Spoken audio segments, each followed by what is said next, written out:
We were talking a while ago, Mr. Milosz, about the effect of landscape on the spirit, on a writer.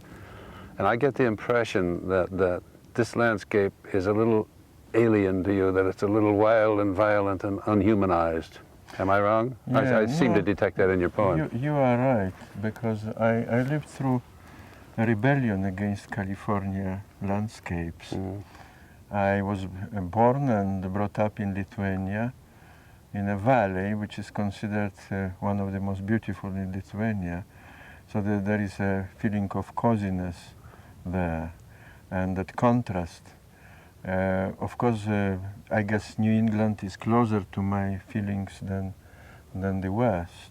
Yes, well, I have a New England connection too, and it's a very green country, as Yes, this is not. yes. This offends a lot of people just by being so dry and barren and prickly. Everything in it has barbs. Yes, all the but seeds. after a while you change your mind. At the present moment I have very ambiguous feelings. There is a residue of my rebellion, but at the same time liking. How long have you been working on this rebellion? Well, some 20 years. 20 years now. That takes a long time. Yes. I wonder if part of it is history. I was telling you, I grew up essentially without history, in a place without any history, and in a place which was marked above all else by absolute empty, virgin space, you know, completely unhumanized space. And I suspect that growing up in Lithuania or almost any part of Europe, you have a, if anything, a burden of history rather than a lack of it, and that history somehow affects your response to the land, does it?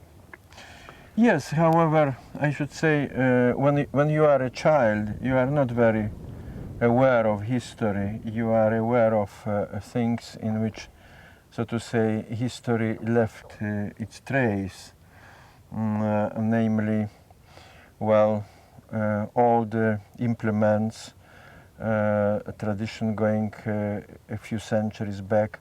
When I visited in Salem, the House of Witches, I saw things, implements from that time. I said, but that's the house of my grandfather. Everything like that. Yeah. I suspect the tools change much more rapidly, perhaps in this country and certainly in the last 20 or 30 years. For a long time, farm implements at least remained pretty much what they had been hundreds of years back.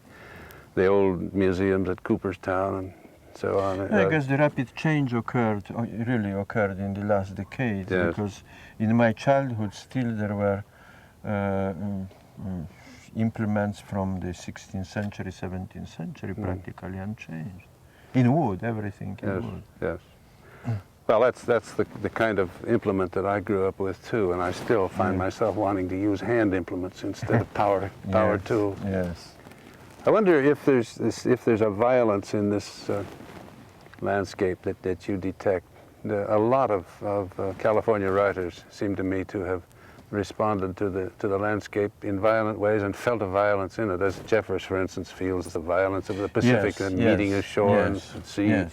It is true that Jeffers, when he writes about ancient Greece, he presents Greece also as barren and as if it were Big Sur. Yes, yes. But it is true, and I guess that writers react to something very real, namely that the land is parched and vegetation is due to spots of humidity. So lack of demonic element, I guess, is connected with the green surface of the earth covered with vegetation. Not naked. There are no demons in green cover. How about that Coleridge poem? That deep romantic chasm which slanted down a green hill athwart a cedar cover? Perhaps, you said, perhaps if we go to the Amazon and we explore the tropical forest, perhaps there are demons of completely different kind. Yeah. Or little ladies flitting through the trees, as in Green Mansions. Yes, yes. I'm aware of so many differences between your background and mine, and yet I sense a a kind of bond because I think we both do respond to landscape. I have a feeling in your poems and in your essays, the landscapes from San Francisco Bay, or what the title is. Visions from San Francisco Bay. Yes. That you are very aware of the total environment, and that the city and the country around it, and the sea, the Golden Gate, the bridges, all of it makes an extraordinary impression on you. Even though it's not your own, that it's because both we grew up in the countryside, not in the city, and that's very important. I think so. Yes. Yeah. People who grow up on concrete are probably going to respond to concrete. Yes. I remember a black girl who came up to Vermont one summer as the guest of a friend of mine, and she couldn't ever get used to that green lake and that deep, cool water, and so on. She yearned for the times in Harlem when they opened up a hydrant, you know. And Yes. oh dear. I don't know whether we like what we know or know what we like. Which do you think?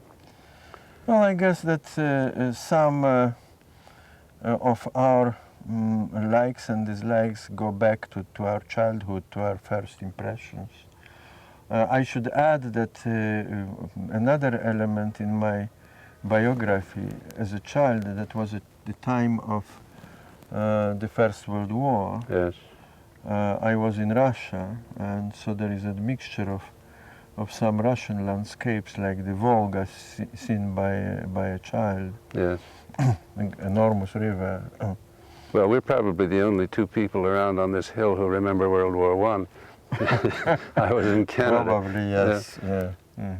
And in a country which was at war, but a long way from the war. Yes. So that what you saw was the occasional wounded man coming back on the train.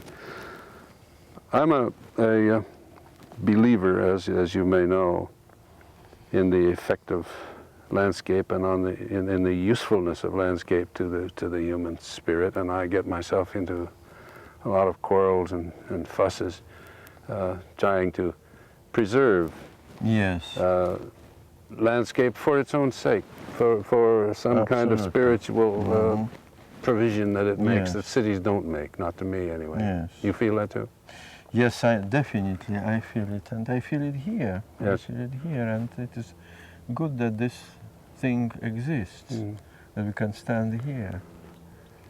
You are unique, it seems to me, in being able to write about a country in which you're still in a state of rebellion.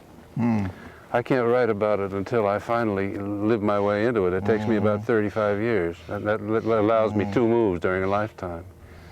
No, but you know, as you know, that the California landscapes grow on you, and especially the feeling of height, of being like we are here, Yes. and having the bay below and hills below. That's an important part. And that's very different from your childhood. Yes. Or mine. Yeah. Yes. I could see mountains far off, 50 miles away, but that's it. Yeah, I am not from a plain, no, but small hills, you know, small hilly country. That's the most comforting kind of country, it seems to me, because you can't see more than a mile in any given direction, and there's a kind of hill to pull over your shoulders at any time. Yes. We have to cut just... Rolling. Okay, go ahead. Because I suppose of my background and the fact that I've lived in country rather than cities most of my life, I get myself into a lot of fights trying to save the landscape for its own sake, because it seems to do me a lot of good, and I assume it must be good for everybody. Do you have that feeling that it's a cause worth enlisting yourself in? Yes, and for instance here, standing here above those hills, I have a sort of feeling of gratitude. I understand that. Yes. Yeah. And it doesn't, I think it isn't limited by the kind of landscape you're in, so long as the landscape is unspoiled to a degree. Yes. I can feel that way on a prairie, or I can feel that way on a mountaintop, or in hills, or the kind of protective Iowa hills where you can only see a mile and a half in any direction, but you can always fold a hill around you. It's yes. Very protected. And I imagine your Lithuanian background is something like that. Yes, as I told you, that was a valley where I grew up, and valley is usually very protective, Yeah. with a river, little river in the middle, and Well, yes. even Freudian, I suppose. Yes. Yeah. I Yes. always used to dream about my river valley in green, and that's probably a sign Yeah. my adrenals were cutting up. But And probably for that reason, I looked, when I lived in France, I lived then a long time in France, I looked for landscapes similar, and I found them in the very center of France, in Dordogne, yes, where I there know that are country. rivers. Yeah. Where, Rocamadour in that country. yes, Yeah, yes, yes, yes. yes. Lovely country. And beautiful rivers, those limestone rivers. Well, where the primitive men, so-called primitive, Yes. Magellanian men, yes. Yes. Some The 10, caves you can't get 15,000. into anymore, I guess. Yeah. No, At Lascaux, they've closed them up. They closed them up, yes, protected. Do you have a feeling? I get the feelings, I think, from your poems, that you do like a humanized landscape more than an empty one, that you feel a little bit oppressed by empty space which has no human connection, as for instance your poem about Death Valley, Yes. where there's no hawk flying, there's nothing, it's a valley of death, except that you look in your rearview mirror and here's an Indian pushing a bicycle up a hill, a little human touch, Yes. which brings your mind back to where you want to be, obviously. But I wondered if you feel a difference between what we would call virgin country in this country, wilderness, untouched or untamed, and any part of your background in landscape. You see, when I was, I guess, 12, I had an obsession of wilderness. I wanted to change everything into untouched wilderness. Good. I approve. And I was drawing maps of imaginary countries covered by forest. And the only means of transportation would be canoes. Yes. But so I had my dream of a virgin land. Yes. Well, mine would be different. Mine would be open. Yes. I wouldn't have the Yes. trees. I can get oppressed by too many Yes. trees, but I Yes. understand the wilderness. But later on, you see, we change. Oh, of I course. started to like humanized landscape where there are the trace of work of generations and generations. Yeah. Well, there's no reason why you can't have them both, it seems to me. That's why in a park like this, so close to a big urbanized area like the Bay Area, in a matter of 5 minutes you can be up the hill into country like this, No, which is open. I guess this is a question of land which is divided into little quadrangles and pieces of patches of fields. Yes. Arab land, you know, plowed.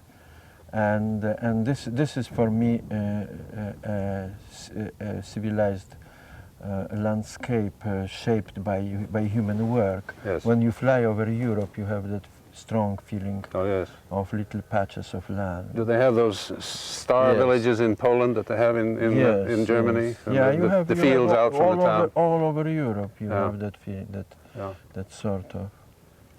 As soon as you enter England and then move to France.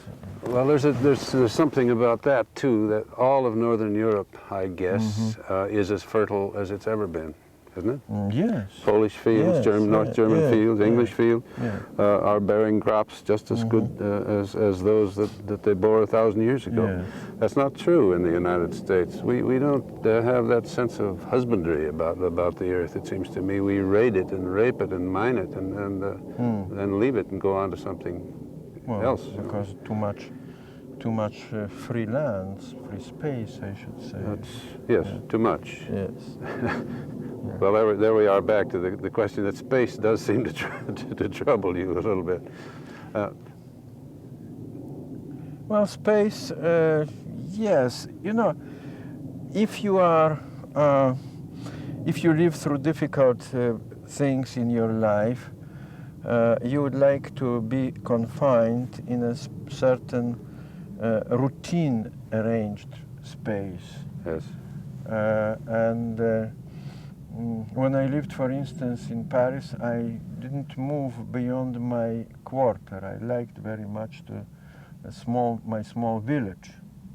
And I should say that being in a very familiar surrounding helps people in solving their own internal problems. Habits, yes. Yes. I suppose that one of the things that the American experience has demonstrated is that a lot of people in this country have become more mobile than they should be. They go on to a new place looking for what they have missed in the old, and the reason they've missed it in the old is that it isn't there yet. They haven't lived their way into it deeply enough. Yeah, but open space, on the other hand, I said that if you live through difficult things in your life, you have a tendency to spend your day in a familiar landscape, familiar surroundings. But if you are in a very adventurous mood, then you go into the open space. I suppose what I was getting at was some effort to get them both. If we would stay in our own place and live our way into it a little more than we do, we can leave the open space alone, so that when we wanted an adventure, we could go to it and find it there instead of finding it spoiled.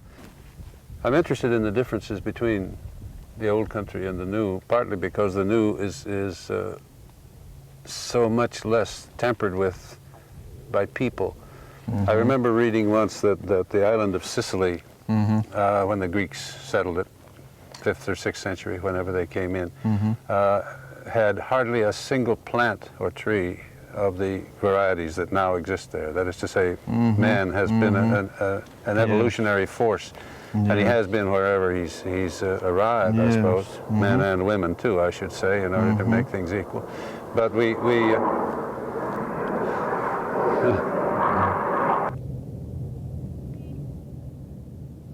do that all over again. Yeah, wherever you were and you heard that plane is where we had to fade out. Yeah. Let's remember to orient yourself a little bit more this way, and then Wallace is up here like rolling. Okay, go ahead. This Sicilian example demonstrates, it seems to me, what we do wherever we go. We have a tendency to reduce the number of species, the number of trees, or else to try to introduce exotics which are not adapted to the climate. And one of the things that the untouched American continent has, which I'm sure has been reduced in Europe, is an immense variety of species, which we're visually reducing. Yeah, when I came here to California, I was intrigued by the variety, because for me, I knew one pine only. Pine was pine, and not divided into Monterey pines, ponderosa pines, sugar pines, and several other species. The same with the oak. I knew one oak and suddenly was confronted with, intrigued by that variety. 5 or 6, I guess, in the valley alone. Oh, yes. And birds too? You say you used to have an interest in ornithology. Yes, yes. Did you actively train to be a biologist? Well, I intended, that was my intention when I was in high school, to become a naturalist and to study biology. And then I felt that somehow I betrayed a noble vocation in becoming a writer. I think probably. Demur a little on that. So of course, when I came here, I looked at various species of birds. I was intrigued by the essence of being a jay, for instance, because I knew jays different, but jays all over the world, there are many subspecies of jays, but they are basically jays all over the world. Right. They have the same temperament. Some temperament. Yes, yes. Yeah. Well, that explains something that crops up constantly in your writing. That the interest is there. Yes. It may never have become a profession, but it stayed and became a solid part of your writing. Yeah. What would that have led to if you had gone on? You think you'd have become a biologist of the genetic kind and fool around with Drosophilus? No, I don't think so. I guess that I suspect that my interest in biology, in ornithology, was literary. So probably I would become a writer on those subjects. And it's bound to be environmental, what they call environmental biology. Yes, I think that's very true. You travel around the United States a good deal, it seems to me, from the poems. I see you writing about the volcanic scablands on the Columbia River and Death Valley and Phoenix and various places. You travel for pleasure or because you're reading and well, partly out of curiosity and partly because I had readings in several places in this country. It does give you a chance to see the continent. Yes. Not too many of us see the continent that widely, but it seems to me we're always running somewhere. I'm contradicting myself in a way. I'd like people to stay more at home, but I'd also like them to know the continent. I don't know how I'm going to work that out. I was even in North Dakota, which is close to your home, I guess. Yes. I used to live in North Dakota when I was a boy. That's pretty snowed in. It was, I guess it was spring or autumn in any case, not snow. It can be quite beautiful in June, those flatlands, the wheat country, but other times of the year it's about as dreary a part of the world as you want to live in. Though very, very rich farmers. I saw very all good Danes, soil. Swedes, and Norwegians. Good soils. I visited a town called Warsaw. Yes. A very prosperous farmers. Yes. They came in the 19th century. Well, was that a Polish community? Yes. Was. So many people, ethnic groups came in as groups and settled homestead land or land they bought from the railroads through there. California, however, is quite a different matter. Yes. There's a lot more variety, and a lot more variety in all the people who have arrived in it. And maybe that's where the violence comes from. How long do you suppose it will take California to become a community or a nation in the sense that an established European nation? I don't know. There is something, of decor and a stage in California nature, and it implies a sort of theater. Yes. And or artificiality. So human life develops upon the background of nature, like a sort of an artificial play. You think we're all playing roles? Well, Jeffers even read the Sunsets that way, wasn't it? Yes. God rehearsing behind the scenes for another audience. Yes. Goes clear out across the Pacific. That's very strong in Jeffers.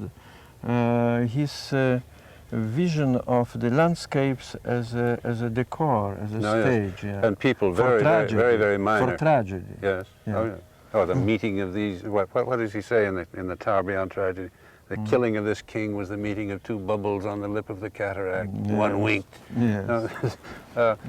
That's very different too from what you make of landscape. Your landscape is friendlier, I think, than Jeffers is. In fact, you rebuked him in that essay a little bit. Yes. For falling in love I have been intrigued by Jeffers. I consider that Jeffers is really a great poet and unjustly forgotten today, and that he had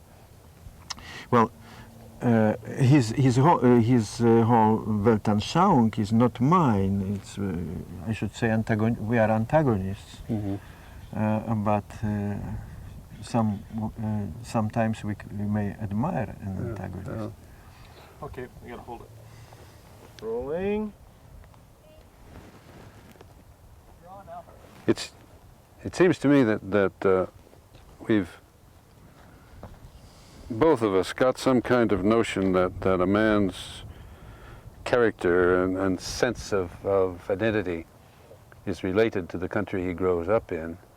And I wondered if you have felt yours changing as you changed the landscape you lived in. I remember a line of Karl Ossietzky, who got the Nobel Peace Prize while he was in a Nazi prison, and he wouldn't leave Germany. He was killed in Germany because he said a man speaks with a hollow voice from across a border. political people, I'm sure that's true. I wonder if it is of literary people. Well, I guess it's largely true, but we should distinguish also a part of a legend in this.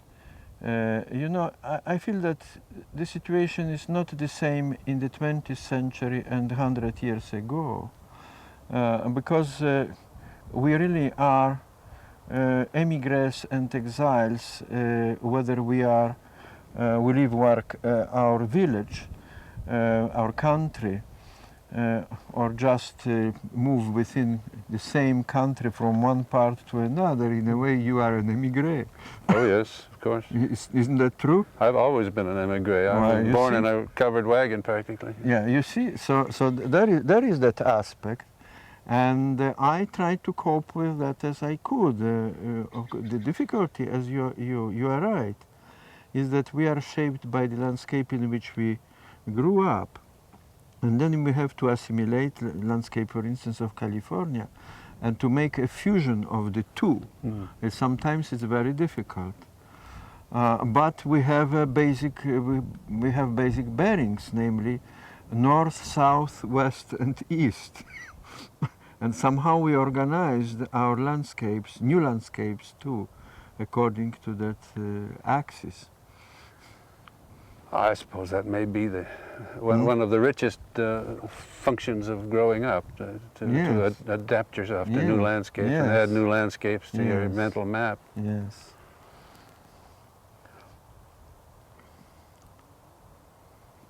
Do you use these Berekely hills? Do you find yourself going out into the backwoods, or are you content with your quarter of Berekely, as you were in Paris?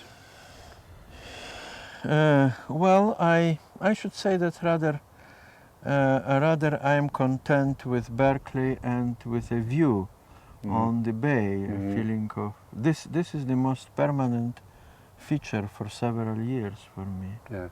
Looking from above, from the hills. That means more to you than getting out and getting your socks full of foxtails. Yes, yes, true. I live in a field of foxtails. Yes. Well, I suppose the place one lives is a real determinant, because I live still in horse pasture country, and so I'm out there getting my socks full of burrs and cutting down my own trees with my own chainsaw, instead of having to have the telephone wires spared and so on. If you can be rougher about your approach to the earth.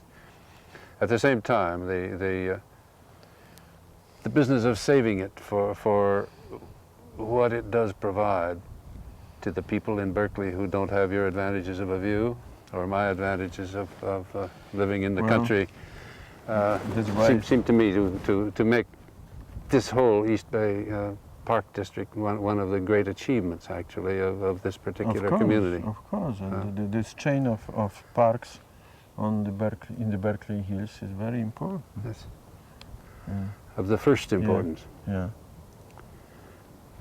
I don't have any more to say, do you? Probably not. And your sense of what this landscape is, I take it there's some difference, even though this is a spacious landscape between these two. Well, Rolling. Okay, go ahead, Wally. Have you gone very deep into California history since you moved here? Does the history of California mean much to you in relation to the landscape where it happened? Yes. And I should say the first book maybe about California, which I have read, was Gold, or the Marvelous History of General Sutter, by French poet Blaise Cendrars. Yes. And this is a very good book about the history of California and tragedy of Donner Pass also. Yes. And I took interest in the history of cannibalism and Donner Pass. Yes. In general, tragic aspects of the history of California.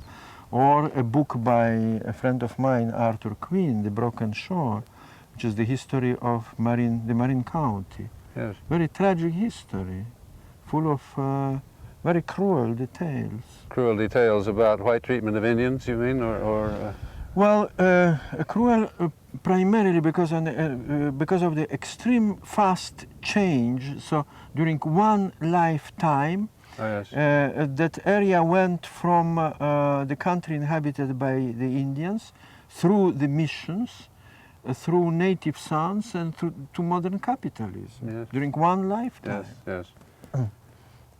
There's a recent book just out, published by the Sierra Club, called The Wilder Shore, by David Raines Wallace, with some beautiful photographs by Morley Bear, which examines California literature in terms of the landscape which affected it, that is to say Jeffers and his Big Sur coast and Mary Austin and the Trans-Sierra Desert. And that's a very interesting book, because I don't think our literature has ever been examined quite that way before. Certainly not to that and extent. I should say that the knowledge, some knowledge of the history of California shapes our attitude towards the landscape. I think when I pass, when I am in the Sierras, I think of that tragedy of Donner's party. Yes, you can't go through Emigrant Pass. Yes, and when I look at the Mount Tamalpais, I think of the time when the Indians wouldn't go to the top, because it was inhabited by spirits. Nobody dared to go there. Now you don't dare to go there for reason of trailside killers. Yes, yes, yeah. Change. Well, I think the examination of our literature, and perhaps even the making of our literature with the landscape constantly to the fore, is something that probably becomes more important as the landscape itself becomes more damaged, and the best parts of it therefore rarer. The effects of landscape, I think, are more apparent. There are more effects in the earlier years when a man is out there alone trying to do something with a farm on the side of Mount Diablo. But the effects are more apparent now, and I suspect we'll read our own literature maybe more in that light than we used to. Yeah, I think a lot about things which have never been told in literature, you know. And there is here, for instance, but everywhere. Human things are only in very small part narrated, told by literature. No, and I don't think you explain all the novels of Jack London and Frank Norris by studying social Darwinism or something. No, this is the way it used to be done in graduate school. Wow, no. That's I think not you the do way it partly by living in the country and knowing the country. Okay.